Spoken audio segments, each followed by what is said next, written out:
CBS News national correspondent Manuel Bojorquez joins us now from Wilmington, North Carolina with the latest on the recovery. And Manuel, it looks like you're just outside of the Bowen family home. Just how bad is the damage there?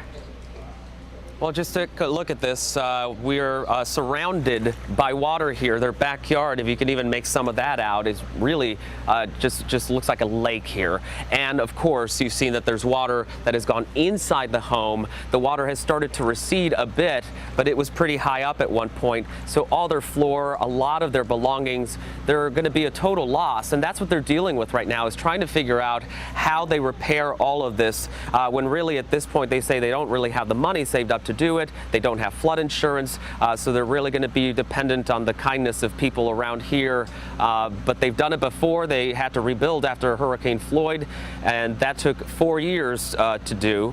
And they say that they'll figure out somehow how to do it again. So they were hit when Hurricane Floyd came through, and they still don't have any flood insurance. I know flood insurance can get pretty expensive, but what's next for this family? Yeah, they're going to have to figure this out. We told them, have you reached out to FEMA? They said at this point we haven't had a chance to. We're still trying to get food and water and ice.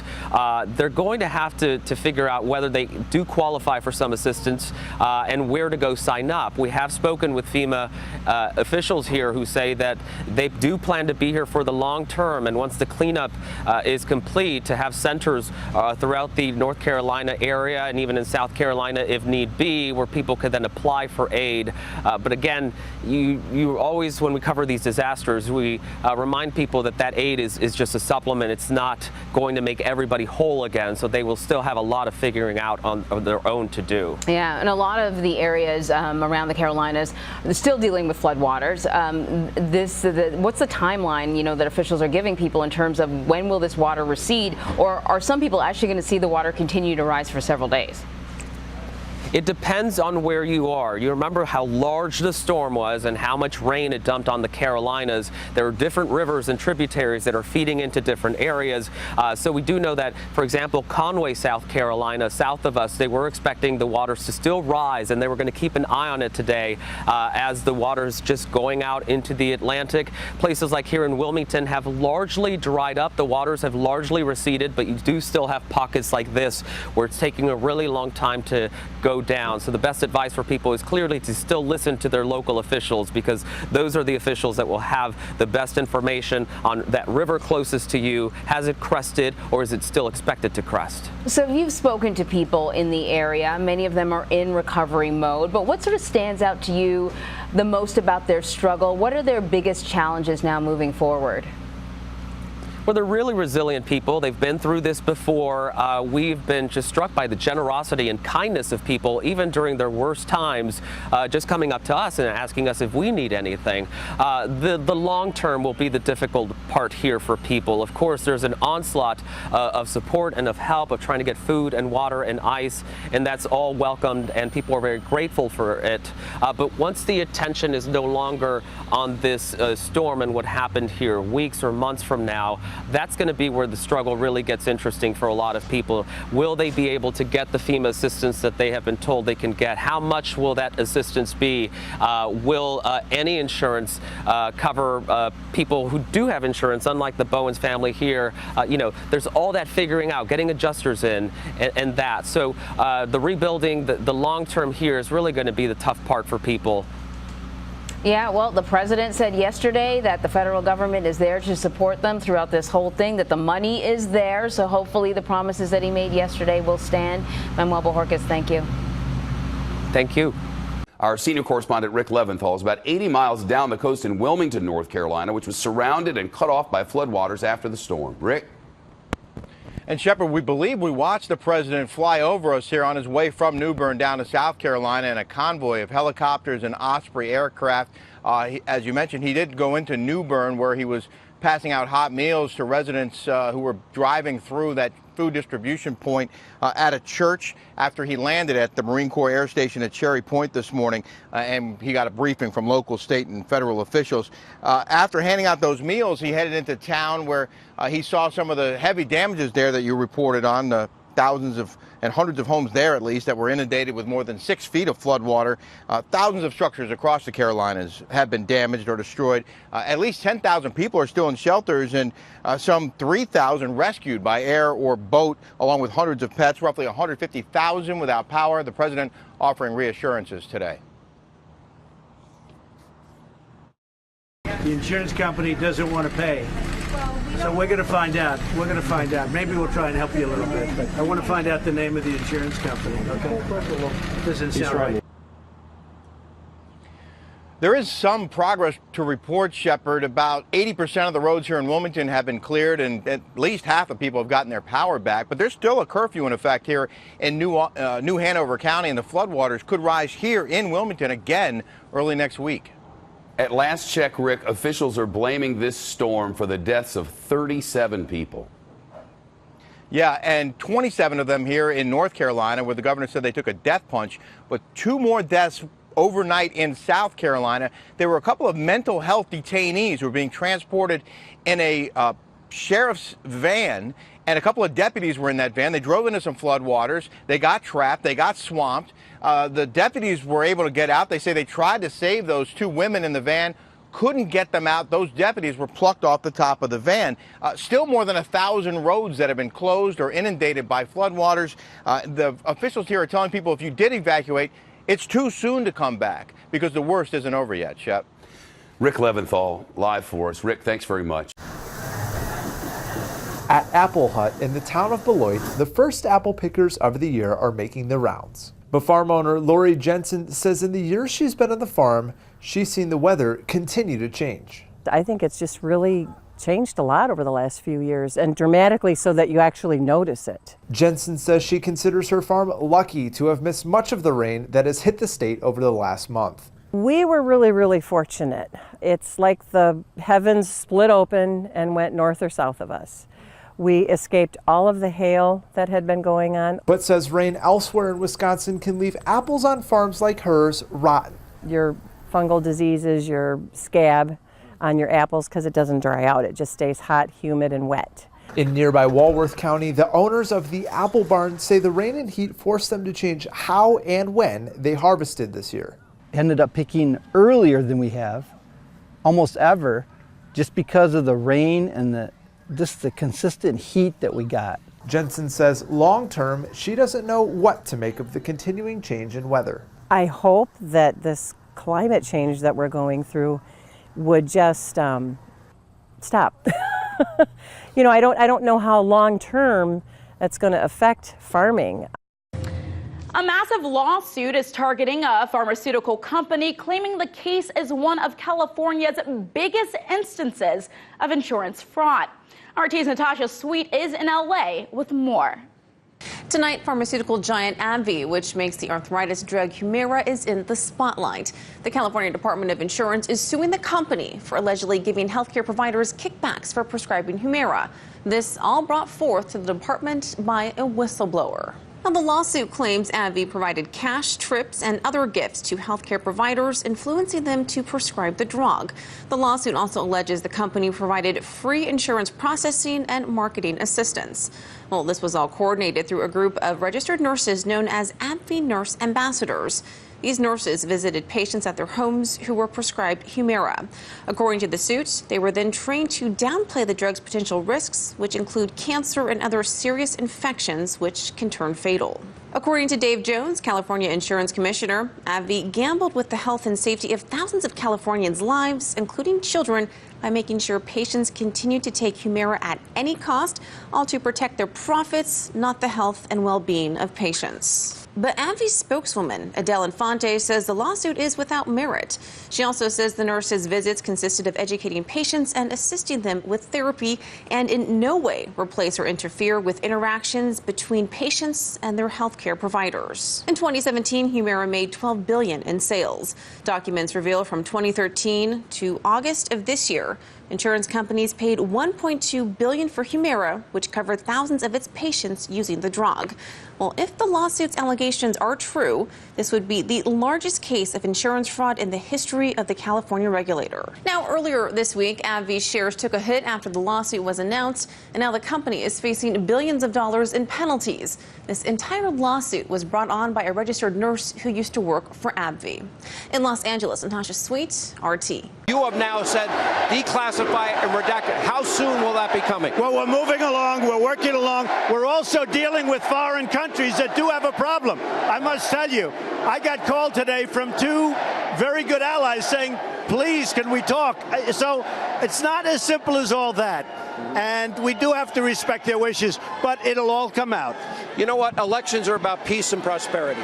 Your economic record, I talked about it earlier in the show tonight. Record low unemployment, 14 states, African Americans, Hispanic Americans, women, youth unemployment. We have great news on the economy.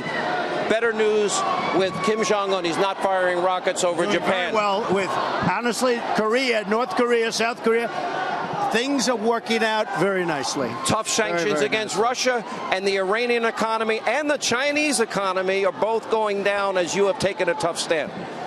Well, it's time to take a stand on China. We have no choice. You know, it's been a long time. They've been hurting us, and our farmers are great, and our farmers are starting to do very well again. It's very interesting. But we're putting very, very heavy sanctions and other things on various countries, and we're getting along with some countries. But we've been ripped off, Sean, by the world. All of these countries for years and years, and we can't do it anymore. So you're getting better deals with Mexico. We had a good deal with Mexico. Good for both. Good for Mexico. Good for us. Everybody's happy. NAFTA was a disaster. We lost thousands of plants. We lost millions of jobs. NAFTA was a disaster. We've renegotiated it. We're in the process of working now on Canada. We'll see what happens with Canada. Canada's been tough. They charge 300% tariffs on dairy products. Our farmers, no good. You can't do that. So we'll probably be able to, we'll see what happens. I know By this the way, crowd it'll work out well anyway. Go ahead. I'll ask one last question because there's a lot of people in this arena waiting for you, as you can see.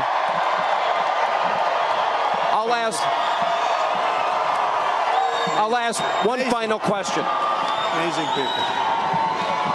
47 days from now is the midterm elections. 47 days. We know what the agenda of the Democrats are. They want to go after you. They want endless investigations. They want to keep Obamacare. They want to eliminate ICE. They want open borders. They want the crumbs back, your tax cuts. And my question is, the question that every American ought to ask is, are we better off than we were 2 years ago? What do you say to those people that love you, but maybe aren't so hot on their Republican House or Senate member? You got to go out and vote. We need more Republicans. We'll get everything we want. We need more Republicans. You want to protect your Second Amendment. You want to protect everything. You want to protect all of the great success that you've had over the last little more now than a year and a half. Think of it. We're coming up, can you believe it, on 2 years when you and I started talking. Actually, this 3, is what happened. When you came down the escalator. Well, yeah, if you talk about the campaign itself. But I will say this. You've got to protect. Look at what's going on with the Supreme Court. If we're not there, because we're all together as a group, if we're not there to protect, it is going to be some really bad day for this country. So we're protecting. But we made tremendous gains. You know, the stock market today, it's a good day to do an interview because the stock market today hit the highest level in its history. Today. Now, did you work this interview out specifically for that? But it was up very big today, but it hit the highest, all of the markets. Today hit the highest level. Now, 401ks are up 57% in a short period of time.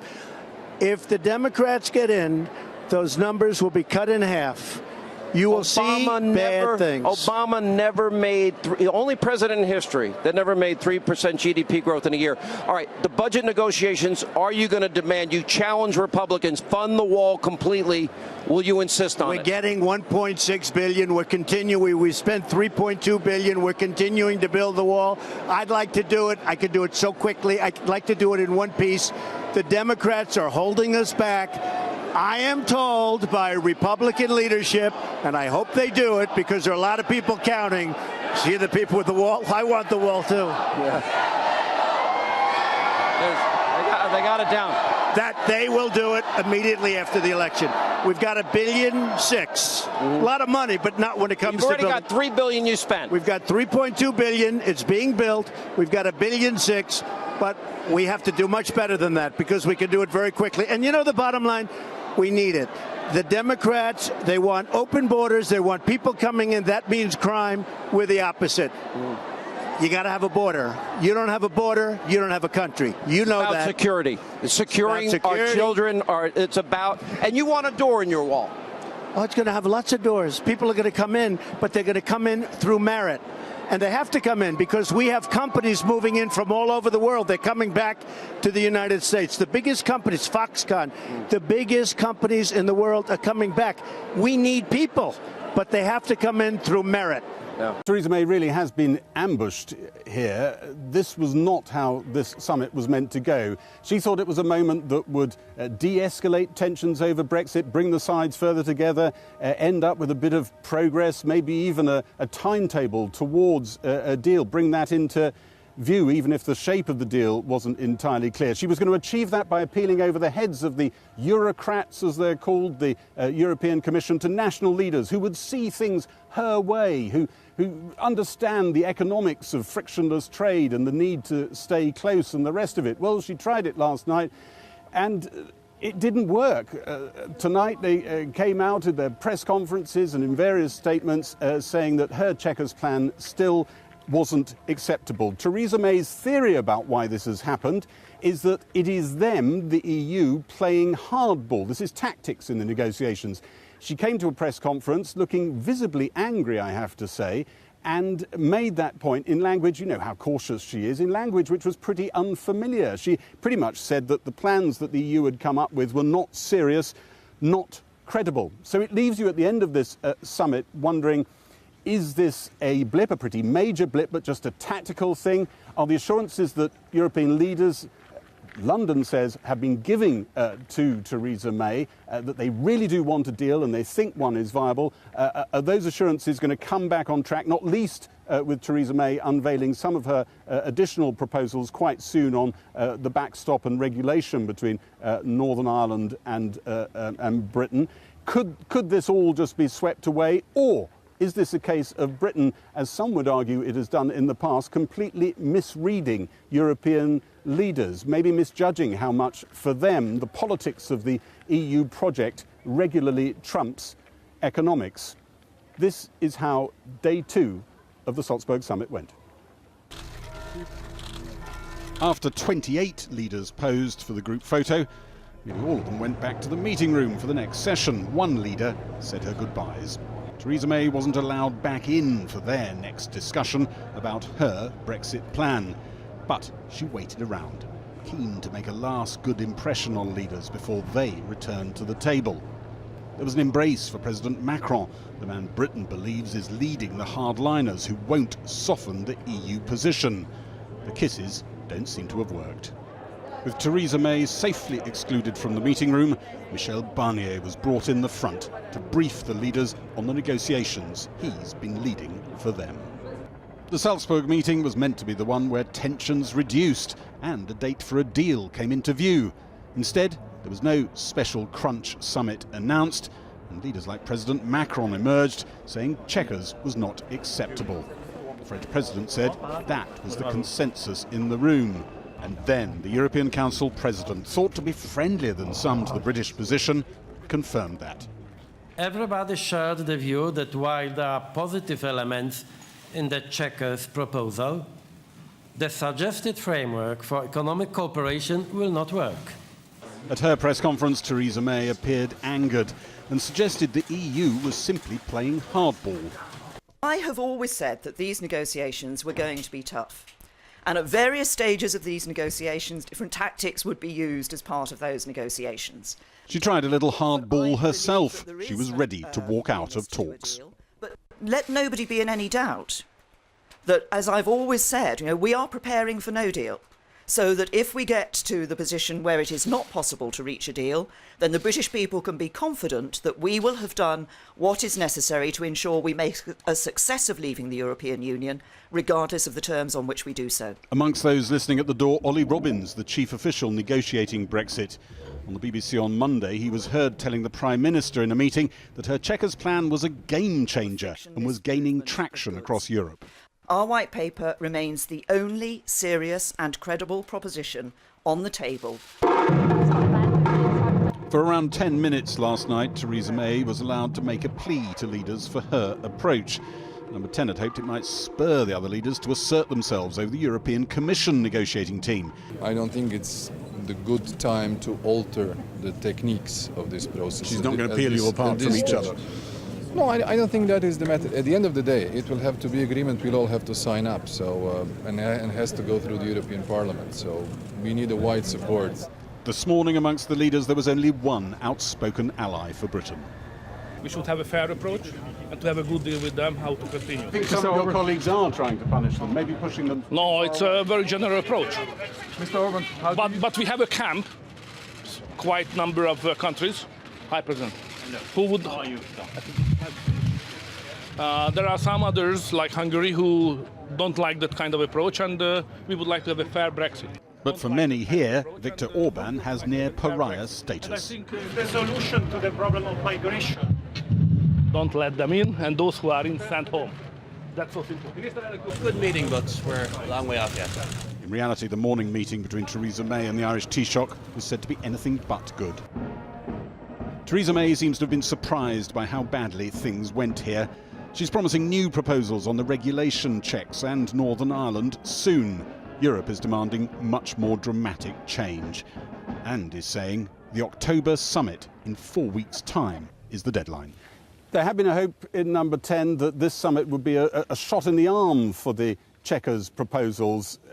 The EU leaders have effectively, I think, shot Theresa May, winged her, maybe shot her in one of her legs. She has only days to go before the Tory party conference, one of the really big tests that this was meant to help her through. Her project now looks truly friendless, and her opponents are already making hay and will be making hay with this next week. What does she do from here? Does she, as she was talking about in that press conference, push ahead with plans for no deal? We know most of the people she admires in government think no deal is a very dark place to go, and she's more or less said that herself in some of her statements. Does she reach, as David Davis, the ex-Brexit secretary, would like her to do, for the free trade agreement he says is sitting nearly in mint condition in the safe in his department? That would be an extraordinary turnaround. She'll probably plough on with her approach, but given how wounded they're feeling in Number 10 tonight, you wonder with what success. Gary Gibbon in wonderful Salzburg, thanks very much. Well, we sent our chief correspondent Alex Thompson on a road trip today across the great Brexit divide, from the beaches of North Berwick through the Tweed Valley and down into the post-industrial heartland of Ashington in Northumberland. And there was an interesting consensus and message. Just get on with it. Alex is in Ashington for us now. Alex, over to you.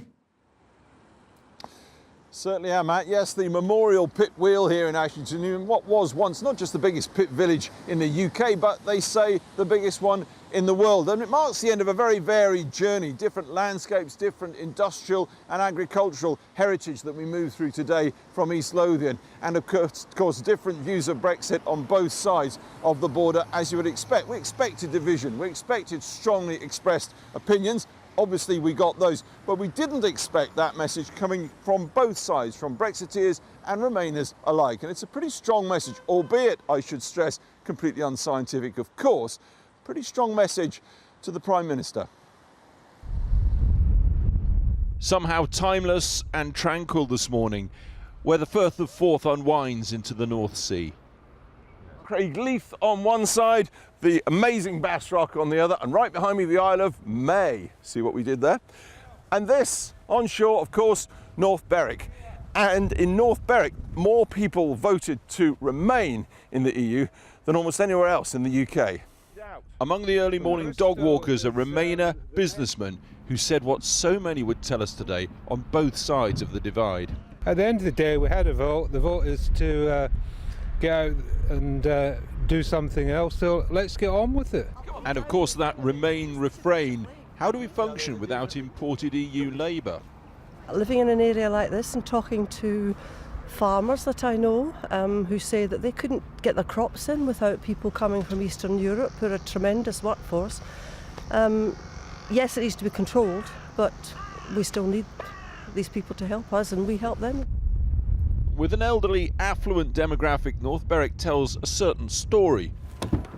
But we had to get south, moving on through East Lothian to Dunbar, where the Food Hamper Cafe was already packed.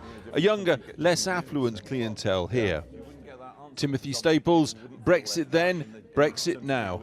We contribute a hell of a lot more than, say, some of the emerging European countries that come into it in EU.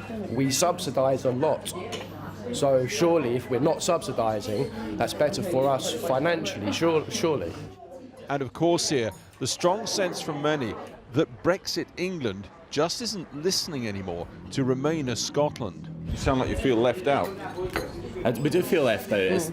It's because obviously we have our say on certain things, but it's just like it's, you know, when it comes to Westminster, they make all our decisions, but then we've got differences, so like our NHS is different, our school system's different, but when it comes to what we want, it's like, oh no, you don't matter. You know, we don't need to listen to Scotland, they don't matter. South again over the Tweed from majority Remain Scotland to majority Brexit England. And then west, up into the rolling fells of the Cheviots, farming country. And if there were any tractors out today, Channel 4 News were there to get in their way. Just have to get on with it because they're going to do it anyway. Whether it's I voted against it. I didn't want it, but obviously more people did want it. So I don't know. We just got to get the best deal we can. Just have to try. Yes. The Pope began his trip to the Baltic states in Vilnius, the capital of Lithuania. At the foot of the ladder, he was received by the country's president, Dalia Grybauskaitė, and 2 children dressed in traditional costumes.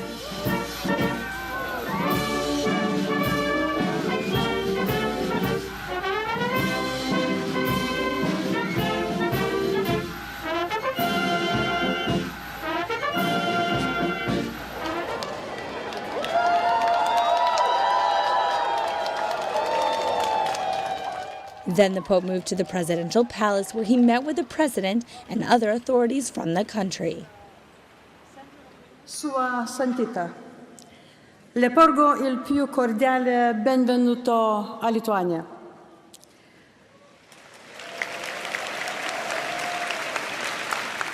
The president recalled that the 100-year anniversary of the country's independence is being celebrated. She recalled that during the years of Nazi and Soviet occupation, the Lithuanians' faith made it possible for them to survive exile, imprisonment, or the partisan bunkers. The Pope invited them to remember that their past, in order to build a future with a culture of dialogue, cannot exclude anyone. He also said totalitarianism prevented the respect of differences by sowing violence and suspicion. Guardando allo scenario mondiale in cui viviamo, dove crescono le voci che seminano divisione e contrapposizione, strumentalizzando molte volte l'insicurezza e i conflitti, o che proclamano che l'unico modo possibile di garantire la sicurezza e la sussistenza di una cultura sta nel cercare di eliminare, cancellare o espellere le altre, voi lituani avete una parola originale vostra da apportare: ospitare le differenze. It was the Pope's first major speech on this 4-day trip to the 3 Baltic states. Lithuania is the Baltic country with the most Catholics, no less than 80% of the population. The Pope also visited the image of the most venerated Virgin in Vilnius, the Mother of Mercy, who's in the so-called Gate of Dawn. As there wasn't much space, the area was reserved for orphan children, host families, and the sick. Next, the Pope met with tens of thousands of young people before the cathedral. During the Soviet occupation, this temple was converted into an art gallery and a shop for car parts. Più volte questo tempio è stato divorato dalle fiamme e crollato. E tuttavia ci sono sempre stati quelli che hanno deciso di edificarlo di nuovo, che non si sono fatti vincere.